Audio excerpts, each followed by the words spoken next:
Hello everyone, welcome to my channel, welcome to a new mini blog. তো দেখতেই পাচ্ছ ready হয়ে পড়েছি আর বেরোনোর কথা ছিল কিন্তু একদম বিকেলবেলা, বাট যাই হোক বাঙালি বস, আমরা তো সবসময় লেটই হই।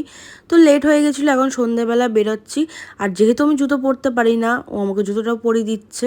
তো আজকে আমরা গাড়ি নিয়ে যাবো না, সুরেশদাই গাড়ি নিয়ে আসবে, কিন্তু সুরেশদা এত লেট করছে তাই আমরা হাঁটা লাগিয়েছি। তো এই জুতোটা আমার বাবা আমাকে দিয়েছে, আর নতুন জামা নতুন জুতো পরে আমি তো একদম মজায় মজায় যাচ্ছিলাম।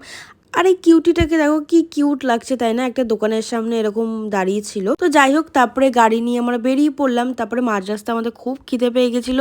সো যেখানে যাব সেখানে যাওয়ার আগেই আমরা ব্রেক নিয়ে খাওয়া দাওয়া শুরু করে দিয়েছি। আর পিৎজাটা কিন্তু বেশ ভালো ছিল। আর পার্থ তো দেখে নেয় লোভ সামলাতে পারছে না, আমি ছবি তোলার আগেই তুলে নিচ্ছিল। খেয়ে দিয়ে আবার আমরা গাড়িতে উঠে গেলাম। আর এই ভিউটা জাস্ট তোমরা দেখো।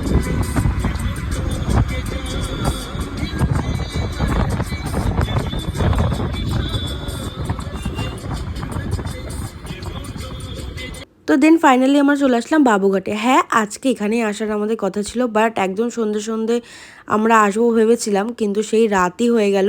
কারণ বাড়ির থেকে আমরা বেরিয়েছিলাম সন্ধেবেলা, তো আসতে তো একটু দেরি হবেই। বেশ কিন্তু ভালো লাগছিল তাও রাতের বেলাটা এসে। আর এখানে তো এই আসা মাত্র এরা ফটো তোলা শুরু করে দিয়েছে, তো সাডেনলি প্ল্যান হয়েছে আমাদের এখানে আসার। আর বেশ ভালো লাগছিল ওখানে গিয়ে। সো তোমরা কারা কারা গঙ্গার ঘাটে এরকম আসতে ভালোবাসো অবশ্যই কিন্তু কমেন্ট করে জানিও।